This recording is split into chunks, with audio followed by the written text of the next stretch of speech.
Good evening and welcome here tonight to a very special 5 by 15 on the subject of rivers. We all love rivers. I'm an avid river swimmer and I try to swim in at least one river every week if I can. But rivers in this country have been suffering, and staggeringly, every single river, lake and stream which was recently monitored in England is polluted.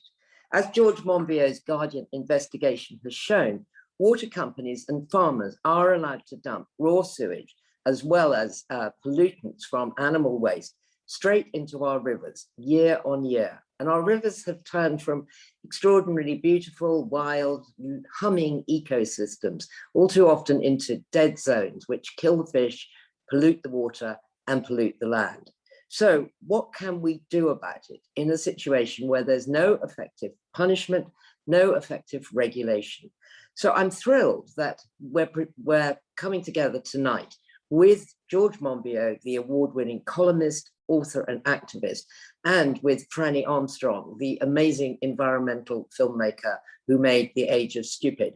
George and Franny collaborated at this time last week, and actually 8 days ago, and they made an amazing film, which I urge you all to watch, called Rivercide, with a C.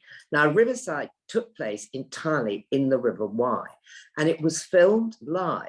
Now, when you watch it, as I did, I found it quite impossible to understand how on earth they did it. Well, tonight you're going to find out, and you're going to find out all sorts of other things. So I'm really thrilled that tonight we're going to, apart from Franny and George, who will be opening the evening, we're going to be talking to Franny and her father, Peter Armstrong, another award-winning environmental filmmaker, about the process of making the film and how you can use films for activism. Then we're going to be talking to Karen Shackleton about the campaign that she has run to create the Ilkley Clean River, which is the only really good activism that has cleaned up a river. And finally, we will be then talking to Nick Hayes, who's on a boat in Oxford at the moment, and he has written a book about trespass. So all in all, this is going to be a fantastic evening of activism, information, and at the end of the day, the deep love that we all have for our rivers and the understanding of their importance. And it's at that point, on the question of the importance of our rivers, that I'd like to introduce you all, although he doesn't need a lot of introduction, as he's been at 5 by 15 a lot of times, thankfully, to George Monbiot. George, over to you. Thank you very much, Rosie. Well, first of all, just in case anyone gets themselves into as much trouble as I did, I should say that Franny Armstrong should come with a public health warning. In fact, she should be made to wear a notice around her neck saying, if you come anywhere near me, you will be roped in, probably to something completely crazy. And only a few months down the line, you say, wait a minute, whoa, how did this happen? Did I sign up for this? So when in the queue for the Chippy in Dartmouth, she said, if we did a live investigative documentary, what would the topic be? The obvious answer should have been, hang on a moment, what do you mean we? But instead, like the sucker I am, I immediately responded, well, river pollution. That's the obvious answer. Yeah, river pollution. And so before I knew it, I got sucked into the maddest scheme I've ever been involved in. So Franny and Peter will explain just, I mean, how crazy and implausible this was. But I want to talk about why it is that rivers was such a compelling subject that I overcame what very little natural caution I usually possess. It's not a lot at the best of times, and signed up to this completely mad project. Now, it's obvious when you think about it, but it's remarkable how little we do, that almost all our life takes place in river valleys. The majority of us live in river valleys. Most of our economic activity happens in river valleys. Our lives are built around them in ways that we scarcely notice. They connect countryside to city, mountains to sea, people to nature. But even so, I think most of us, we don't think about them nearly enough. And this forgetfulness gets exploited. And we've recently become aware of just how badly the water companies have been exploiting it. The privatized water companies, which have given such lavish dividends to their shareholders, supported by £48 billion worth of debt taken out and just channeled straight into the pockets of their shareholders. A lot of them registered offshore, held through all sorts of opaque structures, put in charge of our most precious resource, our water. And what do they do with it? Well, they cut their costs by diverting raw sewage effectively around their sewage treatment works rather than through their sewage treatment works and straight into our rivers.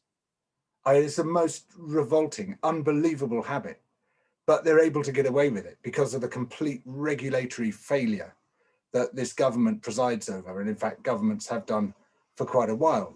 Pollution is the physical manifestation of corruption. When you look over a bridge, and instead of sparkling water and leaping fish, you see turds and sanitary products and all this other, literally this shit pouring down the river instead, this filthy, stinking sewer where once a beautiful river was, which unfortunately now is an all too common sight. You're seeing corruption. That's political corruption you're seeing. That's what cutting red tape looks like. That's in the Grenfell Tower. You know, they go on and on about how we're freeing people up, you know, just like they're freeing us from lockdown.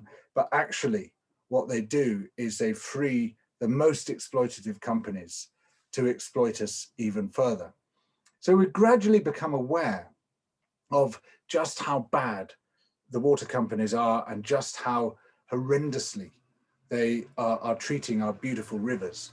But while that awareness has been growing, something even bigger, even worse, has been happening, of which we're almost completely unaware. And it was because of that that I wanted to make this film and took this crazy leap into the dark. Because even the government figures, which don't tell you half of it, don't tell you a tenth of it, show that the biggest cause of river pollution in this country isn't actually sewage, horrendous as that is, and much as we need to fight that disgusting habit. It's not heavy industry either. It's farming. Now, when I say farming, what image comes to mind? Well, I bet for quite a few of you, at least fleetingly, there was a particular kind of picture flitted across your mind, the picture with which we are surrounded when we're very small children, at the very dawning of consciousness, because a remarkably high proportion of books for very small children are about livestock farms, but not the kind of livestock farm that actually exists in, you know, the real farm economy. It has like one cow, one horse, one pig, one chicken, one dog, one cat, perhaps a rosy cheeked farmer, and they all talk together. They're all like a family, living like a family. And understandably, there's no indication of why they might be there, of what happens to them in life, of how and why they die. That would slightly spoil the bucolic idyll which is created by those books. And when we take children to see a farm, we take them to see a petting farm or a play farm which tries to recreate that idyll, to reify that idyll, to make a reality of it. And so we come away and think, oh yeah, that's what farms are. So we actually have very little indication of the sort of places from which our food mostly comes. And it seems that the most intense and extreme cause of river pollution caused by farming comes from almost the polar opposite of the way that we see livestock farming, industrial livestock units. And as farms have consolidated these units, which really we should call factories because they're so huge, you know, they might house hundreds of cows, thousands of pigs, tens of thousands of chickens. They've been getting bigger and bigger with farm consolidation. And what we discovered when we made Rivercide is something that really should have been obvious, but that somehow appears to have escaped the attention of the councils who grant planning permission for them and the regulators like the Environment Agency and Natural Resources Wales who grant environmental permission for them. But somehow they've missed the obvious fact that if you have a vast number of animals in a river catchment and you're stuffing them with food taken from a wide area of land, like the soya grown in Brazil and Argentina, destroying rainforests, destroying savannas, destroying the dry forests there on a massive scale in order to feed livestock, poured into the chickens, for instance, in the catchment of the River Wye, the nutrients in all that feed will come out in their dung. And the dung is produced in such quantities that the catchment cannot absorb it. So farmers quite legally will spread this dung on their fields, but the soil very soon saturates. It can't absorb all the nitrogen and phosphate and other minerals in that dung. So as soon as the rain falls, it washes it off the land and straight into the river. And the effect is just the same as if the farmer had actually just taken a pump and pumped that shit straight out of their chicken shed or their pig shed or their cow shed and into the river, which incidentally some do.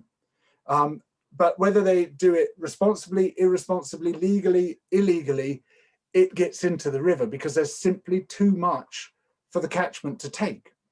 But unbelievably, in assessing these planning applications, neither the county councils in the catchment of the Wye, or indeed many other catchments, but in the Wye we're talking about Powys and Herefordshire, nor the regulators, because it straddles the border, it's Natural Resources Wales and the Environment Agency, take any account of the overall picture. They look at each application as if it existed in isolation, and they don't take account of each increment of excrement. Oh, I've been wanting to say that a long time. Each increment of excrement piling on top of all the other poo which is being produced and the extra effect that's going to have on the river.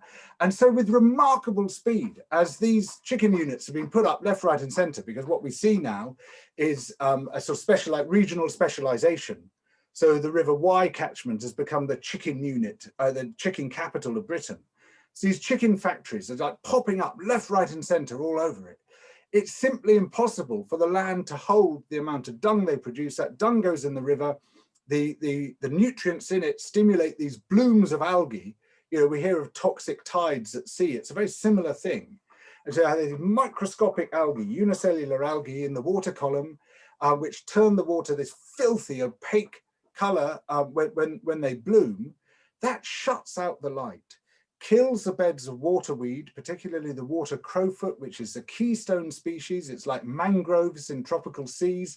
It harbors the insect life, the fish life. It's where things breed, where they shelter, and it just kills them. It just wipes them out. And then at night, as the algae respire, because they photosynthesize during the day, they respire at night, they draw oxygen out of the water column, and the surviving animals in the water, the fish, the insects and the rest, they start to suffocate. And sometimes they just get extremely stressed and sometimes they die. And similar things are happening around the country. And outrageously, we discovered that neither the county councils nor the regulators have any idea even how many chicken units have been built in the catchment, let alone how many chickens there are. And this was left entirely to citizen scientists, Alison Caffin and Christine Hugh-Jones, academic researcher and a retired GP, to discover roughly how many there are. But even they were hampered because, unbelievably, you can build a chicken factory holding 40,000 chickens or a pig factory with 2,000 pigs in without an environmental permit. You have carte blanche to build it without even acquiring a permit. So they literally, no one has any idea exactly how many of these things are in the catchment because they haven't been officially mapped. The only mapping has been done by these brilliant citizen scientists whose work is augmented by other citizen scientists along the course of the river, taking samples, doing the monitoring, which Natural Resources Wales and the Environment Agency have completely failed to do. So now we have, you know, finally these completely useless agencies coming forward and say, oh, maybe we ought to do something about it. Perhaps we should create nitrate vulnerable zones and things. Well, it can't do anything about it if there's simply too much poo in the catchment. You've got this permanent poonami coming down the river. And there's absolutely nothing you can do about that unless you close many and perhaps most of the units which have already been given planning permission. And in fact, when I pressed Leslie Griffiths, the Welsh Minister for Rural Affairs, you know, who, bless her, came on the programme, unlike her English counterparts who were too chicken, when I pressed her to on this point, she conceded that if necessary, she would look into closing some of those factories, which I think is a big deal, a big step. And broadly speaking, we just can't carry on like this. We can't. We get almost all our meat, almost all our milk, almost all our eggs from factories like this, and everywhere, all over the country, they are killing rivers. Wherever there's a concentration of them, rivers are dying. There's, broadly speaking, an east-west divide. In the east of Britain, it's mostly sewage, which is killing our rivers. In the west of Britain, it's mostly manure that's killing our rivers. But that's where the meat, milk, eggs that we're all eating are coming from. Now, it's no answer to say, well, maybe we should go for free-range, extensive livestock instead, because all you're doing there is swapping an incredibly cruel and polluting industry for one which might be slightly less cruel, but occupies far more land area, which could otherwise be occupied by nature, and produces more greenhouse gases. I mean, fundamentally, we've just got to cut down and ideally stop eating animal products. And at the same time, press for proper control of this industry and for it to be downsized to the point where our rivers and indeed other ecosystems can cope with it. But if we can do that, and if we can deal with the sources of pollutants and stop all this shit pouring into our rivers, they can recover with extraordinary speed. And amazingly, there's a great example of this in the middle of London with the Wandle Brook that flows from the bucolic uplands of Croydon down to Wandsworth, where it joins the River Thames.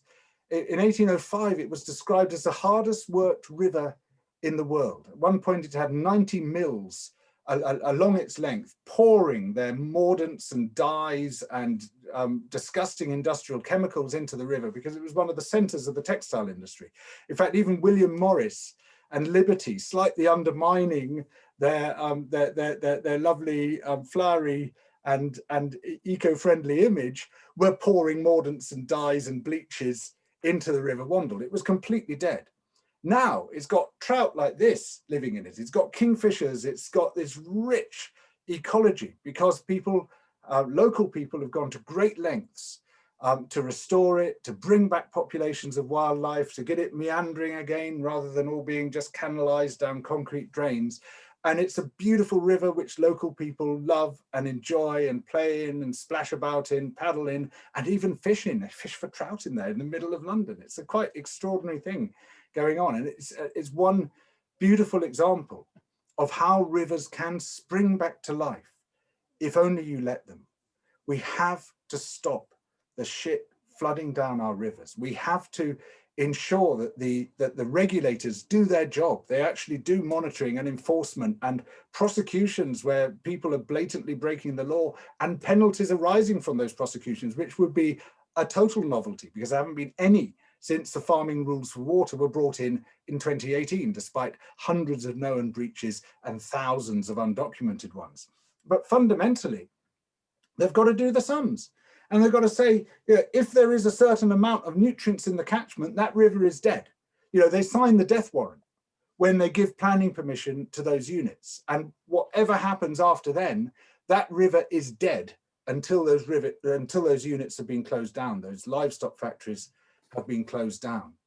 And it's time we took back control. And it's time we restored and rewilded our beautiful rivers and turned them back into places of sparkling water where fish leap and kingfishers dive and otters cavort, and indeed we cavort. Let's bring them back to life. Let's put these destructive industries back in their boxes, and let's ensure that, as they should, they belong to us and we belong to them. Thank you. Thank you, George. That was absolutely fantastic. An extraordinary amount of facts. I saw the fine that was given to Southern Water for discharging sewage into the sea, and the boss of Southern Water, when asked why they did it, he said, because it saves money. It was quite chilling. And then he got hit with a £90 million fine. But personally, I think someone should start going to jail because, as you said, these are multi-million-pound companies who can afford the money. But it was very, very blatant to admit it. So you said you had a crazy time making this film. So let's now talk to the filmmakers. Franny Armstrong, who, as I said before, made The Age of Stupid, and she also made the amazing McLibel film. Franny has been awarded many, many prizes and indeed been voted as one of the 100 most influential people in the country. She's a leading environmentalist, and indeed she lives on a river, on the River Exe, where I've been lucky enough to go swimming. And she worked with her father, Peter, and Peter himself has done many live films and coverage of the different climate conferences. He has been awarded a BAFTA Lifetime Achievement Award for contributions to interactive media. And the only other person who ever got given that was Tim Berners-Lee. So it's quite an accolade, and it's fantastic to have you both. So can I start, Franny? I mean, what was the idea behind making a live film rather than something that you recorded over a number of days? Well, I think, firstly, it is what you just said, the number of days. With my films, it's never a number of days. It's always a number of months or years. In fact, usually 4 or 5 years. And when I first heard about the river crisis from George's column in The Guardian, but also other things, I thought this is such an urgent crisis. I haven't got time to spend 5 years making a film. So that was part of it, the speed. The second thing was because we can. The technology suddenly arrived that anybody can live stream. It used to be only massive corporations with their big satellite trucks could do this. Suddenly we can do it with iPhones. And so that was irresistible, the fact that we could. But most of all, my reason was because I'm so bored of environmental documentaries. I'm not bored of them, but they're just so bleak. There's so many of them. They're all telling you it's all a disaster and it's all doom, and you come away from all of them feeling absolutely awful.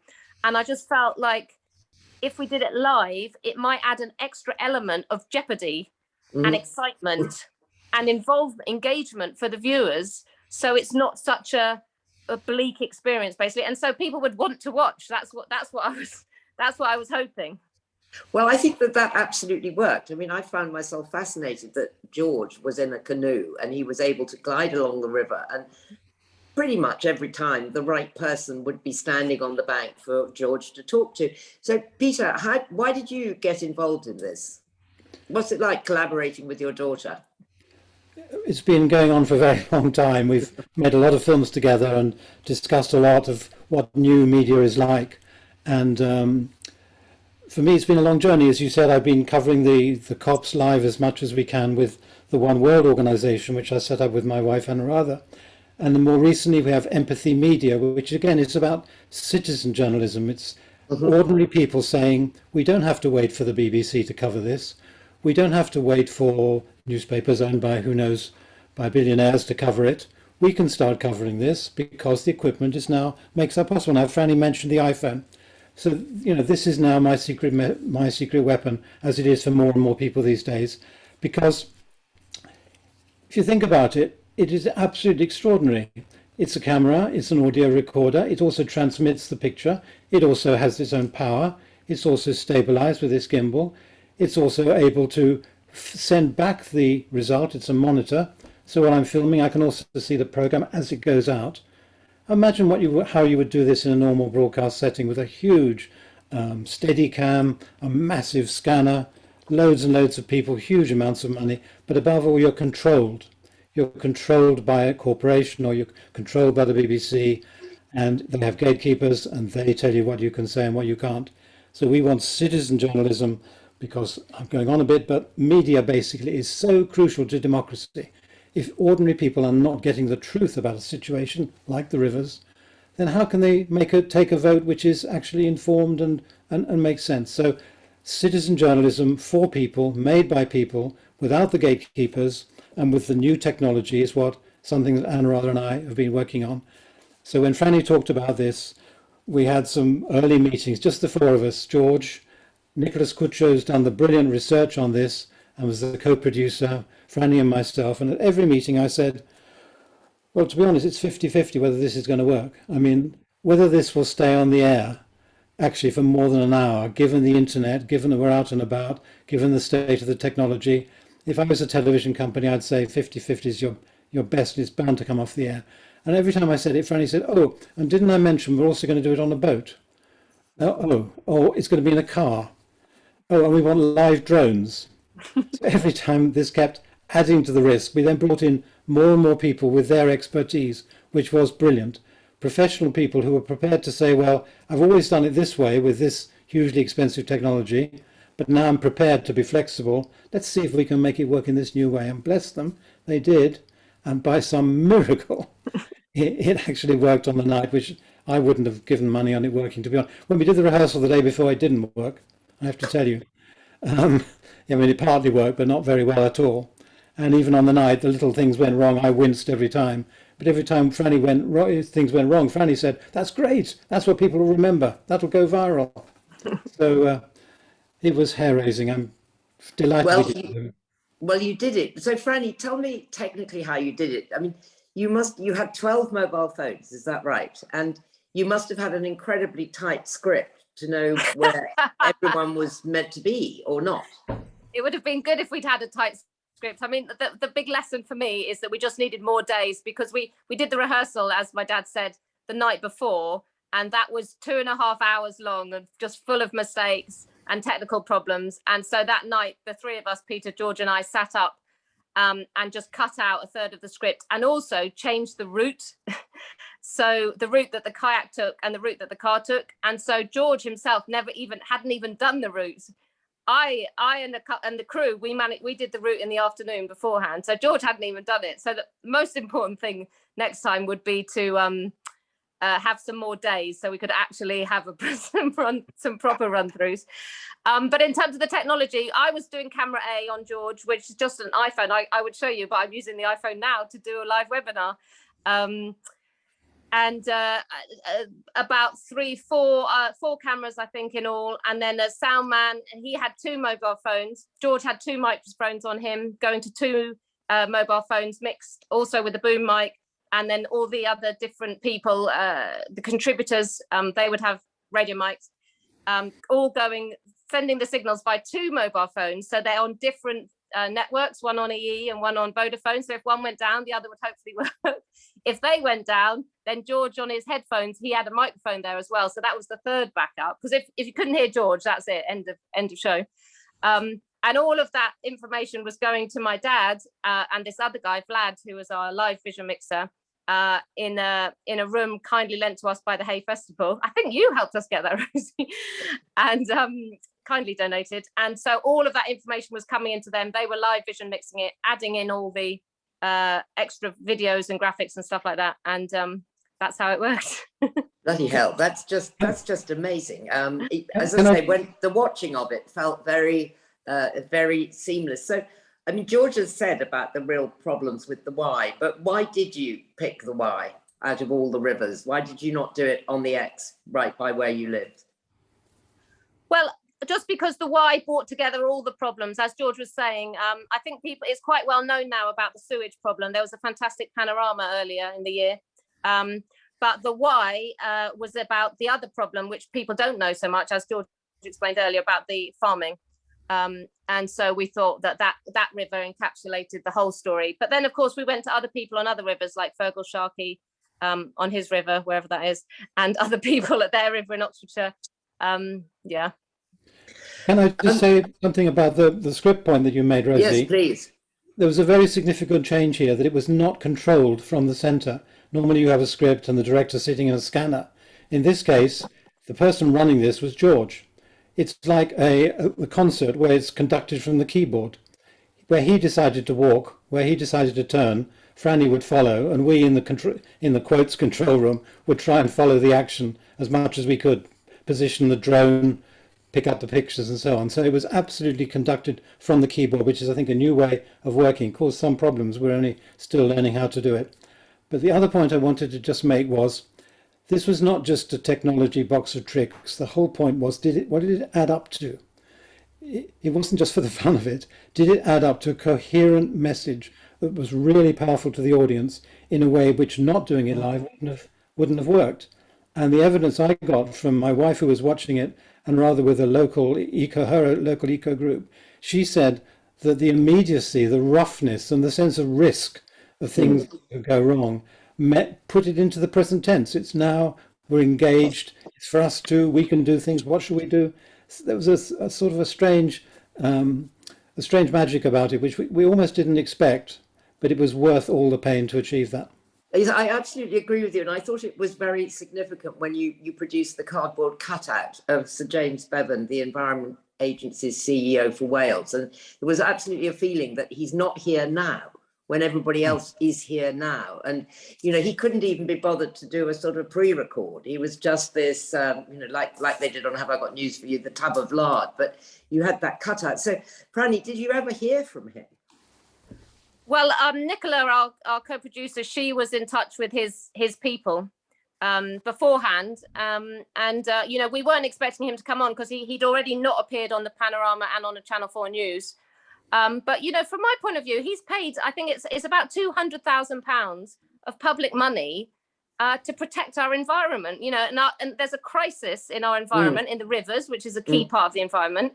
Where is he? Why is he not coming up and being accountable? To me it's mind-boggling. So yeah, I mean the cardboard cutouts, I think they made a very good point, but really where is he? Where are these people who their job, their very, very well paid job is to protect the environment? So we need to hear from them. Yeah, well, I thought you made the point unbelievably strongly. And Peter, you included that devastating bit of footage about that, I don't know what you call it. I mean, some poisoning event in the river that caused all those fish to die. And it was quite extraordinary to see live fish gasping for oxygen. How did you figure out where to put that in? And tell us a bit about it. Well, it fitted into the story that Emily what confronted her that day, and she could hardly believe it, and the emotion was very strong in that interview. She had the foresight to actually take some pictures, and then a friend of hers who was a filmmaker came the following day and did the underwater footage, which we then put together, and George explained the background. So it was. I kept saying to Franny, do we really need to drive in the car all the way to Emily's house? It's adding another huge problem. We'll lose the signal. We'll have to have an open dock car. She said, no, that is a key part of the story. That's how bad it can be, an an event like that. So I'm glad we covered it. And I think it meant that the authorities responded, at least to some extent, and realized that they should have been there. Yes, well, that was obviously the sting in the tail of all of that, was her attempting to phone the Environmental Protection Agency and them not getting there. Franny, how did you reveal that through the story? Well, it's interesting because, I love this new format and I've just about recovered adrenaline wise. Like a week later, seriously, it was so stressful. It was only having a baby has been more adrenaline. Anyway, but I have just about recovered. But, the only thing that is slightly I'm not yet fully on board with is that, as the director, you can't exactly control the film. And normally when you make a film, you're agonizing over every second and you make it absolutely perfect. And you make your points so perfectly and you commission bits of animation to make it, And with this, it's just like, it was a bit of a vomit at the screen. And we had all the elements, and so if we were to ever do another one, I think there would be a lot more rehearsing going on and a lot more getting the footage exactly in the right place, and me editing it further in advance, not the morning of as well. Sorry, I've forgotten what your question was. Well, no, the question was about about that bit of film and about the fact that the Environmental Protection Agency, despite her telephone calls, did not turn up, and when they did turn up, whatever had caused the death of these fish had sort of moved through the river, so they were unable to source it. That's right. Yeah, it's National Resources Wales, not the Environment Agency, because it's in Wales. But I mean, they came on the show, which was very good of them, unlike their English counterparts. And they just said they were unable to get there because they didn't have enough staff. But I don't know why they won't say the obvious thing, that they've all had their budgets slashed by austerity. One of them by half and one of them by 3/4, I think it was. I might be wrong on that number, but absolutely slashed. How can they do their jobs when the government has taken away all their funding? They haven't got, they couldn't send a person there because there wasn't a person to send because the person was on another job. And if they still had their budget, if somebody else was in power, if we had another government, then we wouldn't they'd have a budget and they'd be able to do their job, but they won't say that. So I suppose we can all try and work out why they won't say that. So Peter, just before we move on to talking to Karen, are you about to embark on any other projects like this? Absolutely. We've got ongoing work with Extinction Rebellion, which is really making groundbreaking use of exactly this technology through Flad, who we work with here, and a lot of other people, Zoe. So we'll be doing more of that. And then we're building up towards the COP in Glasgow. So we've got a big thing called, which is happening on TikTok and on Twitter with the school strikers. And it's called My Bit, Your Bit, in which the young people are challenging in very short TikTok videos the decision makers in Glasgow. Look, I'm acting on this. What are you doing? So we're promoting that. It's turning into a huge display, a huge planet-sized display of all the videos, which will, and the young people will pop out from that as the delegates walk past, I hope in the morning. If it's agreed, it's half agreed.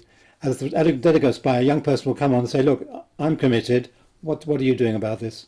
So that's our next big challenge. And Franny, what's been the result of Rivercide, and what do you want to see happen? I'm going to come back to you and George at the end to ask what everyone can do. I was going to say, I think we should ask George that question. Could I just say something? Could I say something else entirely different? Yes, you can say something else entirely different. We'll come back to George and you at the end on that. Yeah, go on. I was just going to say, picking up from my dad, and also what I was saying earlier about that I'm bored of environmental documentaries. I'm doing a climate comedy at the moment. I did one last year with Jonathan Pye. In fact, it was 2 years ago, called Pye Net Zero, and we're now trying to turn that into an ongoing comedy, because again, I just think we need other ways of getting these messages to people. The documentary, well, yeah, there's still loads of great documentaries being made, don't get me wrong, but I've done it for 25 years and now I'm moving into comedy. Good. Well, we look forward to that, and we'll catch up with you again later on. But now I'd like to just chat to Karen Shackleton, who is behind the Ilkley Clean River Group. Karen, thank you so much for joining us. You've managed to turn a river, I mean, much like George was talking about the River Wandle, you've been able to turn your river around. So tell us the story of how it happened. Well, I was contacted by a friend of mine who's an angler, and what he was finding things like sanitary towels, wet wipes and things like that on his fishing line instead of fish. There were no fish. So he'd gone to find out what was happening and found that when it rains, the raw sewage, instead of going into the sewage system, just gets discharged into the river. So I went to have a look, and I was absolutely horrified to see the river that I've grown up swimming in, playing, paddling, was just full of sewage, and it was horrendous. Until you actually see it with your own eyes, it's horrendous. So I'm part of the Wharfdale Naturalist Society, and I went to the committee and I said, well, this is happening. We're the Wharfdale Naturalist Society. We should be doing something about it. And they turned around and they said, well, it's allowed by the Environment Agency. It's legal. There's nothing we can do about it. And I thought, well, it might be legal, but to me, it's wrong. So I went away and I got together a team, Becky Malby, who had run a campaign on saving the Ilkley Lido from closing down. So she knew how to run a campaign. And I knew Rick Batterby, who's a world-renowned professor in water ecology and done a lot on acid rain and things like that. So I got those together with the fishermen as well, and we formed Ilkley Clean River Group. So we held several town meetings, pulled in Yorkshire Water, the Environment Agency, Ilkley Town Council got on board, and we set up a citizen science water testing programme to look at the levels of pollution in the river. And this has never been done before. Wow. And because the river is a flowing, what goes up, what goes in at the top comes out at the bottom, just testing one point wasn't really going to be effective. So we had points right along the whole of the River Wharf, run by lots of volunteers, because by this time, everybody along our river, from sort of the source to the Ouse at York, were beginning to realise how badly polluted our river was, and they were all wanting to get involved. So we tested it on one day from the top to the bottom to look at sources of pollution. And we also, because we had several town meetings where a lot of town people had come to the meetings because they were horrified at how much sewage was going into our river, because nobody had any idea this was happening. We pay our bills, we expect our sewage to be treated as it says in our water bills. We don't expect it to be fly tipped into our local river when we're paying for a service that we don't seem to be getting. So everybody was horrified, and we called the Environment Agency in, and they said, oh, well, it only happens about 42 times a year. So we set freedom of information up to Yorkshire Water, and we found out actually it was nearly 200 times a year, amounting to a number of hours equating to about 114 solid days worth of sewage going into our river. So at this point, the Environment Agency recognised there was a problem. It was outside the terms of the Urban Wastewater Treatment Directive that says this should only happen in periods of extreme and prolonged rainfall conditions. And, you know, 114 days a year isn't, you know, it's regular and monotonous sewage pollution. So they said, yes, you do have a problem, and we will sort of set the investigation programme to look at an upgrade of the sewage system. Well, this works on a 5-year rotating basis. And they said, well, now you're looking at getting this done in about between 15 and 20 years. So we weren't going to sit back and accept that. So we got together, and by this time there was me, there was Becky, Rick, town councillors and other people that had got on board, and we sort of had a bit of a brain bashing session to see what we could come up with to get a more imminent cleanup of our river. And Steve Fairburn, his partner, came up with the idea of applying for bathing water status. And now there are plenty of these on the coast, and this triggers a cleanup so that people who are swimming, paddling, playing aren't swimming in sewage. And it's quite a complicated process, because what you have to do is you have to write to DEFRA, tell them that of your intent before the bathing water season starts. You also have to get permission from the landowner, which in our case was Bradford Council, which luckily they were really on board because of the amount of publicity that we generated by this time, and they wanted to clean the river up. And you also have to count people using, swimming, paddling, playing in the river throughout the whole of the bathing season, which is, I think, between May and September. So it was quite a task. And we pulled together nearly 100 local volunteers who were counting people paddling, playing and swimming in the river 2 or 3 times a week throughout the whole of the summer. So it was quite a task. And on some days, there were about 1,700 people we counted one day paddling and playing in the river, which was potentially contaminated with raw, untreated sewage. And in fact, we got quite a lot of people contacting us saying how ill their children have been after being swimming in the river. And of course, doing the citizen science test that we'd done, it showed very clearly there were high levels of E. coli in the river. And obviously when you've got children and families playing and swimming in there, it's not ideal. So yes, it was quite a struggle, because you're getting people to do something that they've never done before. Bradford Council had certain impetus on them to put up signage to advise people what the water quality was. It would mean the Environment Agency would have to come and test the water each week to see how much E. coli or sewage was in the river. So we came up, we had a few barriers to break down, and it took a lot of doing, but eventually DEFRA did grant us that bathing water designation. Now, here in Ilkley, we're the first river in the country to get that. There's possibly, I think there's 30 odd in Germany, 70 odd in Italy, and 570 odd in France. And yet here in the UK, there's only one river in the country with this designation. Golly, Karen, that is absolutely the most amazing story that you had to go through all of that. So did they build a new sewage works to stop? Where did the sewage go?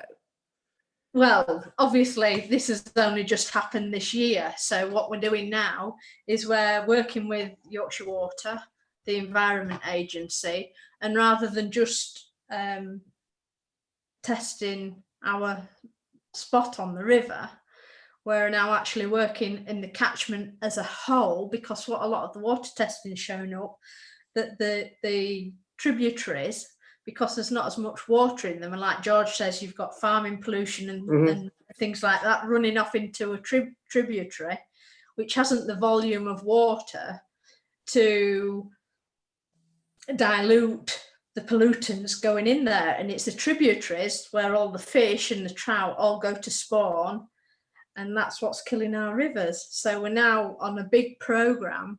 We're going to redo the water testing citizen science that you can find on our website, your Ilkley Clean River Group's website, which has all the results of that on there. And so we're now working as a catchment as a whole throughout the whole of the wharf to clean up the river as a whole. So we want to set the precedent for the rest of the country. Now people have realised they can do this. Other people are wanting to apply for this designation, and we want to be the example and set the bar high so that we're the one to aim for. And obviously that's not going to happen overnight. There's a lot of work to be done. You're probably talking 20, 30 years before but it is worth doing rather than just cleaning up one point. And there is going to be investment in the sewage treatment at Ilkley. We're looking at UV disinfection. We're looking at phosphate stripping. We're looking at runoff from Ilkley Moor and holding back the rainwater, how we can implement suds in the town to stop the water getting into the sewage system, which triggers the sewage going into the river rather than the sewage treatment works. So there's a lot of work going on in Ilkley with Friends of Ilkley Moor, Bradford Council and all the agencies to tackle this and to really get it sorted out and be a national example of what can be achieved. Well, that is so fantastic. So if someone wants to connect with you, they can find you through typing in the Ilkley Clean River Group. Yeah, we have a website. It explains the process. We've got how to apply for drinking water status and all our results of the water testing. Last question. It sounds like that having the council on side is crucial. Well, I actually, the first person I approached with this, and what I did was I took pictures of where the sewage had come out, where all the sanitary towels and the tampons and everything were on the riverbed where children were playing. I took it to the town councillor, Mark Stidworthy. He was horrified, and he was the one that called in the agencies to find out exactly what was going on and how we could come together and stop this, because we've got the iconic Ilkley Moors, we're on the edge of the Yorkshire Dales National Park, we're a spa town, and yet we've got people coming here, visitors with their families, picnicking, playing in a river that's potentially contaminated with raw human sewage, and it's just a totally unacceptable situation. Well, it is totally unacceptable, and I can't congratulate you enough. It's a fantastic story, which we need to publicise everywhere, that citizen action can really make a change. I hope that you're wrong about how long it's going to take to clean up this river, because it seems to me that a lot of, when you look at rewilding and things like that, that actually, when you stop, nature has an amazing ability to bounce back quite fast. So Karen, thank you very, very much for sharing that story. And anyone who's out there listening, or anyone who picks this up online later, do get in touch if you think you can do that with your local river, because we can all make a difference. Now, our next speaker is joining us from a boat. He's near Oxford and he's on the river, and it's Nick Hayes, who's the author of the book of Trespass. But Nick is also a wonderful author, illustrator, printer and political cartoonist, and he's published 4 graphic novels and has worked for the Literary Review, the British Council, the New Statesman and the Guardian. The book of Trespass is a trespasser's radical manifesto. I've already asked Nick, but I'm going to ask him again. I thought that once you were in a river, you could kind of stay in a river if you didn't touch the banks, but I think that sadly I'm wrong. So Nick, over to you in your boat, and thank you so much for joining us. Cool, thanks so much for having me on. I really appreciate it. And Karen, your story is by far the most inspirational thing that I've heard in decades, basically. So there are many groups as well that we're working with that are making sure that we do just use the templates that you've got on your website, the masses of resources, and just like real bog standard how to get this done kind of stuff. Like we're literally using them. So thank you very much for that. And this whole thing about access to rivers, you know, when land was privatized in England, when the commons were enclosed, we didn't just lose our right to collect firewood or to, you know, take our cows and pigs that we don't have anymore to pasture. We lost our right to protect the environment, the commons that existed before the exclusive ownership of property brought in by William the Conqueror almost a millennia ago. What they did, they made sure that there was this kind of paradigm of power, this kind of sustainability, this reciprocity. You had rights to the land as long as you owed it your responsibility and your care. And when we were fenced out of our land, of course, the responsibility, the stewardship, the care of it all just went to the landowners. And, you know, cynics would say they sort of sacrificed certain elements of stewardship for masses of personal profit. And that was the story, well, from the Middle Ages onwards, basically. But I mean, it's almost a year ago today when I sort of had to begin the publicity circus for the book. The book came out in August. Yeah, it was about a year ago. It was me and this extremely eminent Sunday Times journalist who I think had just come from interviewing Hillary Clinton, was now sat on a train with me in a blue shirt and some chinos, and we were going kayak trespassing together on the River Loddon. And I was sat there thinking, God, this reminds me of back in the 90s when I was growing up. They always used to do competitions. You know, if you win this competition, you get to spend a day with Duncan from Blue. And here we are now. I've got to sort of entertain this journalist, and he's come in his chinos, and we're going into a, you know, river muddy with goose shit. I just wasn't sure how this was going to pan out. So we pumped up the kayaks. I've got a very cool inflatable kayak that you can pop on your shoulders and, you know, take the train from London. And there's this spot we were, the River Loddon runs from Basingstoke right up through to the River Thames, where it joins around Wargrave. It's about 28 miles. It's utterly gorgeous. It's got all your kingfishers, you know, all your ragwort, not ragwort, but ranunculus that George was talking about, crowsfoot and stuff. It's gorgeous. And the Duke of Wellington owns 7.5 miles of it, on top of owning 30,000 acres across England. And we were going to do a little trespass, and, you know, the Sunday Times were a bit anxious. They didn't want to break the law, but they didn't not want to break the law. So, you know, there was a tension. We went and like the photographer came along at first, and we did all the sort of me leaning on a no trespass sign, looking all sort of Jack the Lad kind of thing. And then we got into the kayaks and we took 3 paddles and oi, from the riverbank, and like last of the summer wine, 2 old boys, bailiffs, just popped their heads up out of the nettles. Whatever they were doing there, I don't know, but their job is fundamentally to hoik people like me off the river. and they came at us very strongly.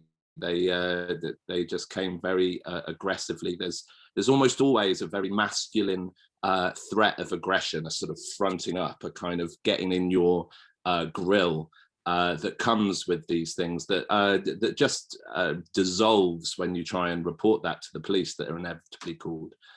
But it was a weird power situation because I had no rights by the law of this land to even be floating on top of the Duke of Wellington's land, because if you're on top of the land, even if you're hovering it, you still have no right to be there and you're deemed trespassing. But the more they were effing and blinding, the more both myself and the Sunday Times journalists realized that this was really not doing them any favors, because it was all going to be in a broadsheet paper the next weekend.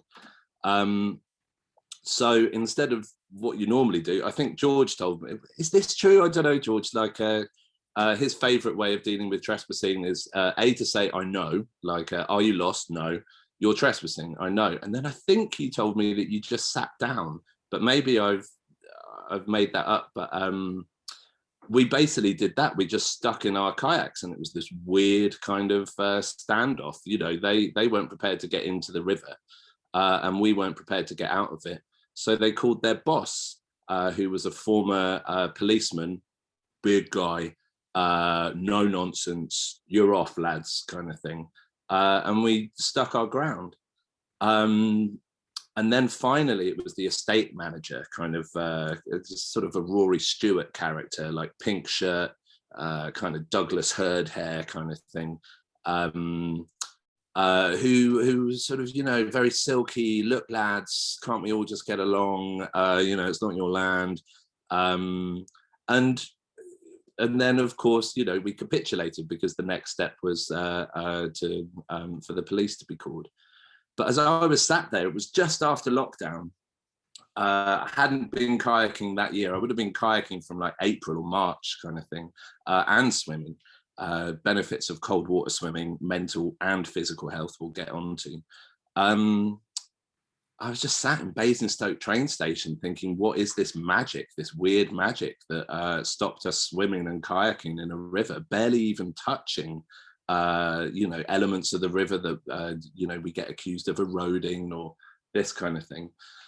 And it occurred to me the order that we were presented with these various forms of authority is the exact opposite of the way land ownership portrays itself. First of all, you get the Rory Stewart in a silk shirt going, you know, on the estate websites, we've got 30,000 acres, you know, we're sort of, there'll be a drone video that plays over the thing, and it all looks like their land. It all looks, with their marble statues and their topiaried hedges, it all looks as if everything's just so. But if you go through that and you step onto the land, then you get the law. You get this sort of gruff inevitability of it's just the way it is, mate. You know, that's the law. And what Karen was saying, like, you know, I found out it was legal or something, he said, but it didn't seem right to me, which is exactly that. But the law says no, and the law backs it up. Not blindly at all. You know, the law is a very different beast, depending on if you're a white, straight, cis male like me, or if you're black or bi or from any minority group. I have no doubt that it would have been a much more precarious situation on many levels. And that is one of the issues of the countryside that we're dealing with directly in our righttoroam.org.uk campaign. And then right at the end, you get the on the ground situation. You know, where it all started for me was just hopping over some barbed wire, so that I'm an illustrator by trade. And, you know, if there's a fallen oak tree over there, just out of the blue, oh yeah, that's just outside the Duke of Buccleuch's land. Duke of Buccleuch, interestingly, is just cutting down 40,000 square meters of land to make way for 5 warehouses that the residents of Kettering are doing something very similar to Karen and the Ilkley residents. They're saying, Hundreds of people use this, especially during lockdown, for, you know, the physical and mental health benefits of nature. And you're saying you can cut it down because one of the rights of property is jus abutendi, the right to destroy.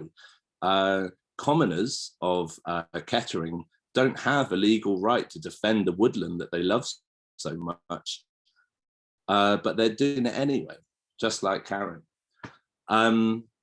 So yeah, so you're on the ground and you're just dealt with a kind of the brutality of it, just fuck off.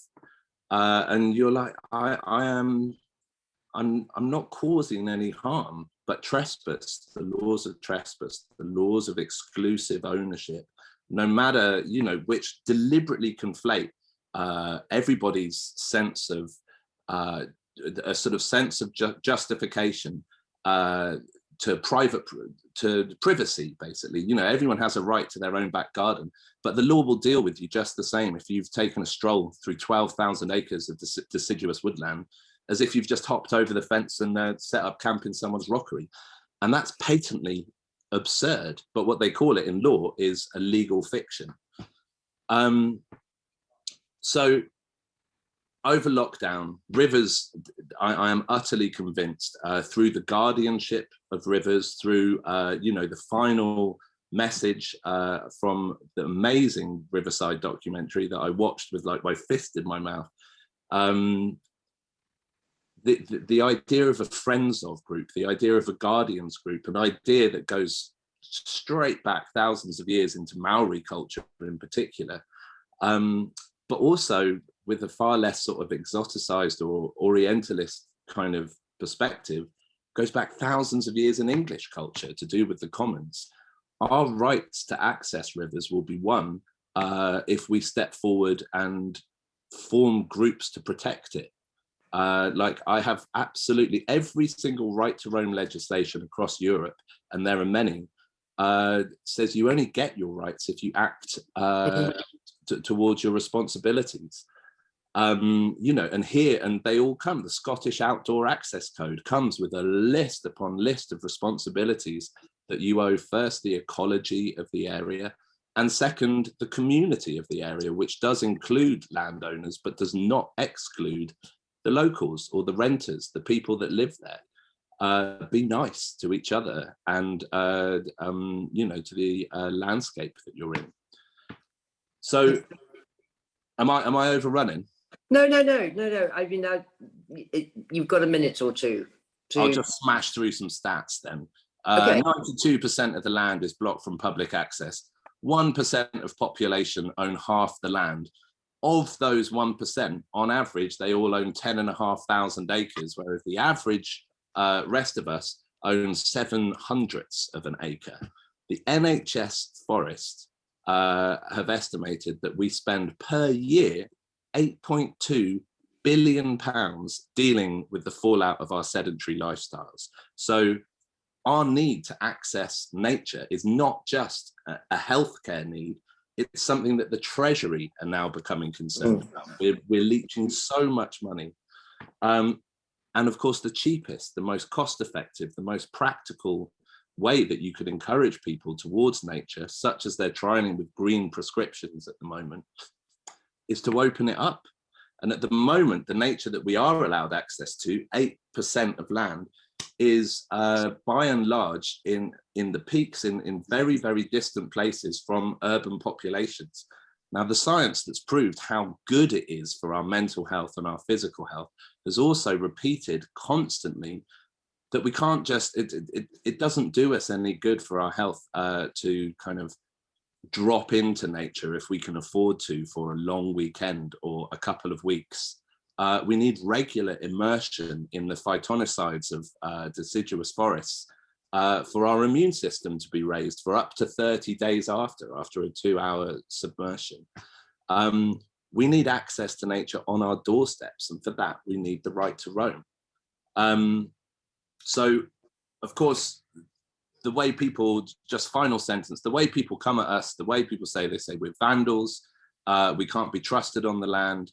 And also it's class war. You just want to swim in a river because you don't like the Duke of Wellington. Never met the Duke of Wellington, I don't care to. But the River Loddon, I will exercise my rights to swim in the River Loddon as long as I cause no harm. But we're asking one step further. If you want to access the River Loddon, bring a bin liner with you, run citizen science, make sure you're caring for the ecology that you love so much. You're there because you love it. So actively love it. And that's kind of the core message of our campaign at righttoroam.org.uk. Nick, thank you so much, and it was wonderful to see your their woodcuts. They were absolutely beautiful. I definitely want to get a print. That was fantastically interesting. Now I'm going to come back to George and Franny to just try to sum up. I mean, first of all, why does it matter so much that we protect our rivers? Well, if we fail to protect our rivers, really we fail on so many issues. I mean, the little river that we ended with at the end of the program, it was like a microcosm for everything that's going wrong in the world. You know, it should be the most beautiful, thriving river, and an industry somewhere upstream has completely wiped it out, just totally destroyed everything that's living in it. And, you know, there we were on a balmy July evening when it should have been swarming with life. You know, there should have been all these caddis flies coming off it, caddis flies and others coming off it. There was almost nothing at all. There were no fish rising. There was nothing. It was dead. And there was something horrific about it. And what was horrific was not just confined to the river. It was like a cipher for what's happening to the world. And it's like, you know, if we don't turn things around very quickly, this is the whole planet we're looking at here. This is what it's going to be like.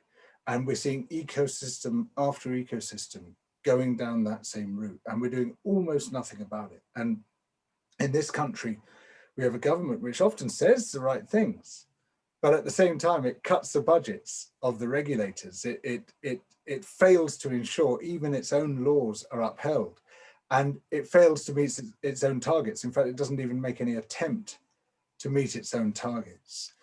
And, you know, the river is us. We're in the river. It flows through us. Rivers are just such powerful conveyors of feeling. They're a place and they're not a place all at the same time, because they're flowing through our lives. And we should be able to enjoy them and engage with them without any of the constraints that we've been discussing this evening, without the shit and the sanitary towels that Karen's been finding in her river, without the idiots in tweed shouting from the bank that Nick encountered on the River Loddon. You know, being able to mess about in a river, to swim, to play around in boats harmlessly, you know, really doing no harm at all, to paddle with your children. This has got to be a fundamental right. And our exclusion from them, either because they're too filthy to go in, or because, in England at any rate, 96% of rivers are closed to the public. I think this is a fundamental human right which is being breached. You know, and there's a great move in this country. Paul Powelsland and others are promoting it, to get legal rights to rivers. It's already happening in New Zealand, Aotearoa, with the Whanganui River, which has got legal personhood. It's got legal rights. You know, we should be defending the legal rights of rivers. We should be establishing the legal rights of rivers, but we should also be establishing our own rights to enjoy those rivers. And it's about respect for people as well as about respect for nature. And we're disrespecting both at the moment.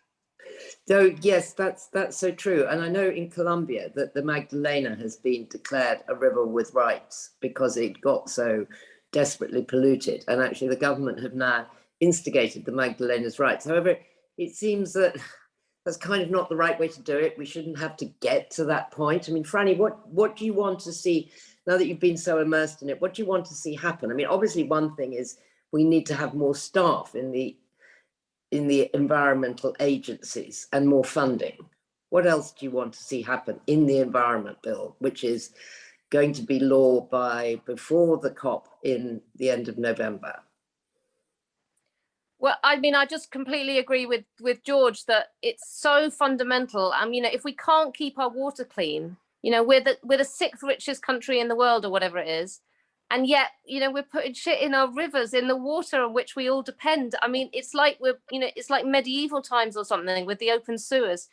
And so, to me, I mean, I just completely agree with George. It's like a microcosm of what we're doing to the whole planet, and I mean, it's desperately depressing. I mean, Rosie, you and I, we swim in the river. We swim in the river together, and you know, those are the most blissful parts of my day, of my life, being in the river. It's the reason I live where I live.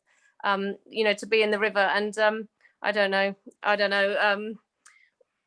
We have to tackle everything all at the same time, don't we? We've got, you know, the sixth mass extinction and climate change and the rivers, but I don't know. There's something about the rivers that I just think.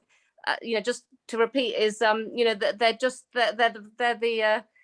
the veins, as George says, and you know, if we can't clean them up, when you know, then it's hopeless. But the one good thing about this whole thing is that everybody's on the same side, unlike all the other environmental issues where you get some people saying, oh no, it's good to drive, or you know, blah blah, maybe climate change is good because you get grapes growing in Britain or something. Nobody says no, it's good to put shit in rivers. Nobody says that. Everybody agrees, let's clean our rivers. So possibly, if I'm going to end on an optimistic note, if we could clean the rivers, which is, you know, it's possible, then it might open up and, you know, open the doorway for us to tackle all the other problems, which are, you know, just as pressing, if not more pressing.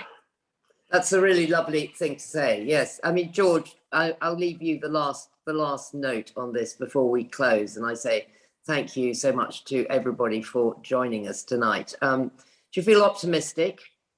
Yeah, I do. I mean, I feel pessimistic about what we do and optimistic about what we are. I think we're much better creatures than we believe we are, but our good nature gets suppressed often by the system we get pushed into. And you know, but we've got these incredible reserves of kindness, of care, of altruism, and of capacity. I mean, you look at what Karen's doing. You know, this is what we can all do. You know, we have those capacities. You know, Karen's an amazing person, but that's because her amazingness has been able to emerge.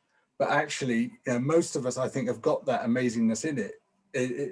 Got it in us, but we're keeping the lid on it. We're not allowing that to come out, and we're not allowing ourselves to be the amazing people we are and do the amazing things that we can do. And if we just have that courage and just be like Karen, you know, use the sort of model that she's creating and say, why can't I do this? If she can do this, I could do this. You know, let's do it for our own rivers. So set up a friends group for your own river. And we've got the Eden Project on board, which has been, which is mailing at 6 million people on its mailing list to say, you know, set up a friends group.